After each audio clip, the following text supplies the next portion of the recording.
हिमाचल प्रदेश के धर्मशाला विधानसभा में बीते दिन खालिस्तानी झंडे लगे मिले थे। इस घटना के बाद प्रदेश में हड़कंप मच गया था, तो वहीं अब इस मामले में एक्शन लेते हुए हिमाचल प्रदेश पुलिस ने यूएपीए समेत कई धाराओं में केस दर्ज कर लिया है। इस मामले में खालिस्तानी संगठन सिख फॉर जस्टिस के मुखिया गुरवंत सिंह पन्नू को मुख्य आरोपी बनाया गया है। पुलिस ने बयान जारी कर कहा कि केस दर्ज करने के साथ ही सतर्कता भी बढ़ा दी गई है। राज्य की सीमाओं को सील कर दिया गया है और आने जाने वालों पर कड़ी नजर रखी जा रही है। इसके अलावा एडीजीपी, सीआईडी, आईजी, डीआईजी और सभी जिलों के एसपी को सतर्कता बरतने को कहा गया है। उन इलाकों में सर्विलांस बढ़ा दिया गया है जहां खालिस्तान से जुड़े संदिग्धों को पाए जाने की आशंका हो सकती है। मामला सामने आने के बाद सीएम जयराम ठाकुर ने खालिस्तानियों को चुनौती देते हुए कहा था कि यदि उनमें हिम्मत है तो रात के अंधेरे में झंडे लगाने की बजाय दिन के उजाले में सामने आए। इतना ही नहीं, उनका ये भी कहना था कि धर्मशाला स्थित विधानसभा में ये झंडे लगाए गए हैं। यहाँ सर्दियों में ही सत्र का आयोजन होता है, ऐसे में हर समय वहाँ कड़ी सुरक्षा नहीं होती। इसी का फायदा उठाते हुए खालिस्तानी समर्थकों ने ये हरकत की है। जयराम ठाकुर ने खालिस्तानी झंडे और नारे लिखने वालों के खिलाफ कड़ा एक्शन लेने की बात भी कही थी। उन्होंने कहा था कि वहां पर सीसीटीवी कैमरे लगे हुए थे, उन लोगों को पकड़ने की कोशिश की जाएगी जिन्होंने इस हरकत को अंजाम दिया है। तो वहीं सीएम जयराम ठाकुर ने कहा था कि मैं हिमाचल प्रदेश के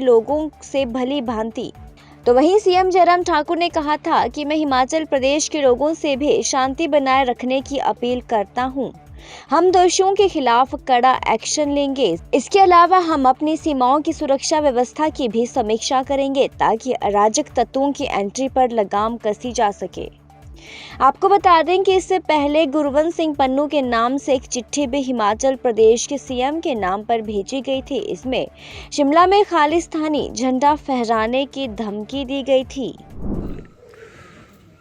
सरकार ने इस घटना को बहुत गंभीरता से लिया है और पहले बातें सुनने को मिलती थी, लेकिन अब व्यवहारिक रूप से उनने इस प्रकार से इस घटना को अंजाम दिया है और इसको सीरियसली लेना भी चाहिए। हमने केंद्र में भी इस सिलसिले में बातचीत की है और वहाँ से भी इस सारे विषय को लेकर के ये जानकारी हासिल की जा रही है कि इसके पीछे कौन हो सकता है। लेकिन विशेष तौर से मैं इतना ज़रूर कहना चाहता हूँ कि हिमाचल प्रदेश में हमने एसआईटी कॉन्स्टिट्यूट की है और एसआईटी कॉन्स्टिट्यूट करने के बाद सारे इन्वेस्टिगेशन की प्रोसेस आगे बढ़ी हुई है और इसके साथ साथ में जो पूरे हिमाचल प्रदेश को जो अलर्ट की दृष्टि से हमने जो एक नया कदम उठाया है, तो उसमें जो ख़ास तौर से जो हमारा हिमाचल के साथ बॉर्डर है उसमें सर्विलेंस बढ़ाने के लिए, ताकि हम सारी चीज़ों को इस प्रकार से दोबारा घटित होने से रोक सकें। और इसके अलावा जहाँ भी हिमाचल प्रदेश में जो हमारा इंटरनल जो हमारा सिक्योरिटी का और सिक्योरिटी के साथ साथ में इंटेलिजेंस का इनपुट हमको ज़्यादा मिले, जल्दी मिले, और इस सारी बात को लेकर के हमने पुलिस डिपार्टमेंट को कहा है कि अलर्ट होकर के हमको काम करने की आवश्यकता है ताकि दूसरी बार ऐसी घटना घटित ना हो और हमारे समाज के बीच में इस प्रकार के माहौल को ख़राब करने के लिए कोई हिम्मत ना करे। लेकिन अब देखिए, अभी तक मैं बहुत ज़्यादा उसमें डिटेल देने की स्थिति में नहीं हूँ, लेकिन मैं इतना ज़रूर कहना चाहता हूँ कि हमारी इन्वेस्टिगेशन की प्रोसेस तेज़ी से आगे बढ़ रही है। फिलहाल तो हमने जो एसआईटी कॉन्स्टिट्यूट की है तो वो बेहतर ढंग से कतई भी बख्शा नहीं जाएगा। मैंने कह दिया कि एक तो हमने जो पुलिस का जो पेपर लीक होने का जो विषय आया था कांस्टेबल की भर्ती का, तो उसके लिए एसआईटी कॉन्स्टिट्यूट करने के पश्चात हमने पहले तो एक ही निर्णय किया है सीधी, क्योंकि सरकार की मंशा बड़ी साफ है। हमने पहला एक निर्णय ले लिया कि पहले तो उस पेपर को रद्द करना चाहिए ताकि इस पर उंगली उठाने की कोई गुंजाइश ना रहे, और दूसरा इसके पीछे लोग कौन है और उन लोगों को कहाँ से तो वहीं कर्नाटक के बेंगलुरु में केंगरी थाना क्षेत्र में रविवार रात एक दर्दनाक हादसा हो गया। यहाँ केएसआरटीसी की बस दुर्घटनाग्रस्त हो गई। इसमें 25 लोगों के घायल होने की खबर सामने आई है, तो वहीं 4 लोगों की हालत काफी गंभीर बताई जा रही है। आपको बता दें कि बस मदकेरी से बेंगलुरु आ रही थी और उसमें 45 यात्री सवार थे। मिली जानकारी के अनुसार सभी घायलों को अस्पताल में भर्ती कराया गया है, जिनका इलाज चल रहा है। तो वहीं दक्षिण भारतीय राज्य तेलंगाना में निजाम सागर के हसनपल्ली गेट पर बड़ा हादसा हो गया। यहाँ एक लॉरी ऑटो ट्रॉली से टकरा गई, जिसमें 9 लोगों की मौके पर ही मौत हो गई, तो वहीं 17 लोग घायल हुए हैं। मिली जानकारी के अनुसार हादसे के शिकार हुए लोग एक समारोह में भाग लेकर लौट रहे थे। हादसे के बाद पुलिस जांच पड़ताल में जुटी है। इस घटना के बाद मामला दर्ज कर लिया गया है और आरोपी चालक की पहचान भी कर ली गई है। उसके खिलाफ कार्रवाई होगी। इस हादसे पर तेलंगाना के मुख्यमंत्री ने दुख जताया है, तो वहीं देश के प्रधानमंत्री नरेंद्र मोदी ने मृतकों के परिवारों के प्रति संवेदनाएं जाहिर की हैं। देश में कोरोना लगातार अपनी जड़ें मजबूत करता जा रहा है। संक्रमितों का आंकड़ा लगातार बढ़ता जा रहा है। बीते कुछ दिनों से हर रोज 3000 से ज्यादा कोरोना के नए मामले सामने आ रहे हैं। स्वास्थ्य मंत्रालय की ओर से जारी आंकड़ों की माने तो पिछले 24 घंटों में कोरोना के 3207 नए मामले सामने आए हैं, जबकि 3410 लोग कोरोना से ठीक हो चुके हैं। वहीं 29 लोगों की पिछले 24 घंटों में कोरोना के चलते मौत हो गई है। देश में अभी भी कोरोना के 20,403 सक्रिय मामले हैं। देश में कोरोना टीकाकरण अभियान की बात की जाए तो ये अभियान जोरों शोरों से चल रहा है।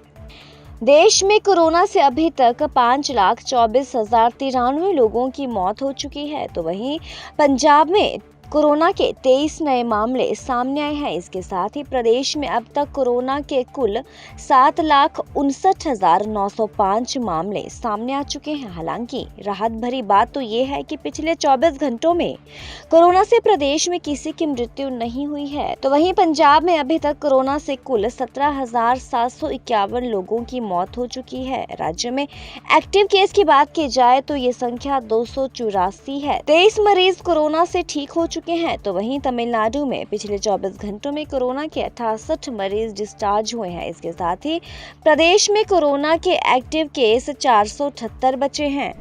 तो वहीं जम्मू कश्मीर के कुलगाम में आतंकी और सुरक्षा बलों के बीच मुठभेड़ जारी है। सुरक्षा बलों ने एक बार फिर आतंकवादियों को मुंहतोड़ जवाब दिया है। आपको बता दें कि रविवार को कुलगाम जिले के देवसर इलाके में सुरक्षा बलों को बड़ी कामयाबी हासिल हुई है। यहाँ लश्कर तैयबा संगठन के 2 आतंकवादियों को एक मुठभेड़ के दौरान मार गिराया है। इसमें एक पाकिस्तान का रहने वाला था। ये मुठभेड़ कुलगाम में बूना देवसर में 1.5 किलोमीटर दूर स्थित चेयर्न इलाके में हुई है। यहाँ शनिवार देर रात सुरक्षा बलों को सूचना मिली थी कि कुछ आतंकवादियों का मूवमेंट हो रहा है। इस पर भारतीय सेना की एक टुकड़ी और लोकल पुलिस ने तलाशी अभियान शुरू किया।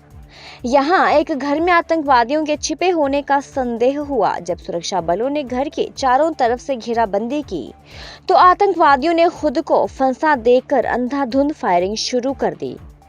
मुठभेड़ 8 मई की तड़के सुबह 3:30 बजे शुरू हो गई थी और दोपहर 1 बजे तक चलती रही। आतंकवादियों ने गोलीबारी के अलावा सुरक्षा बलों पर हथगोले भी फेंके, जिसमें सेना का एक जवान जख्मी हो गया। उसे तुरंत अस्पताल ले जाकर भर्ती कराया गया। सुरक्षा बलों ने सबसे पहले आसपास के नागरिकों को सुरक्षित निकाला।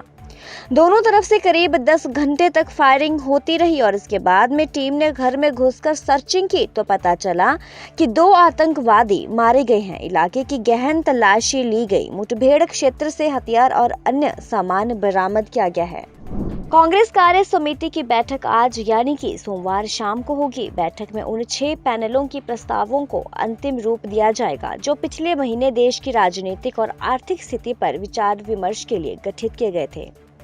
आपको बता दें कि इन 6 पैनलों के प्रस्ताव कांग्रेस पार्टी के संकल्पों का ही एक हिस्सा होंगे, जिसे 3 दिवसीय चिंतन शिविर के दौरान अपनाया जाएगा, जो 13 मई से उदयपुर में शुरू होने वाला है।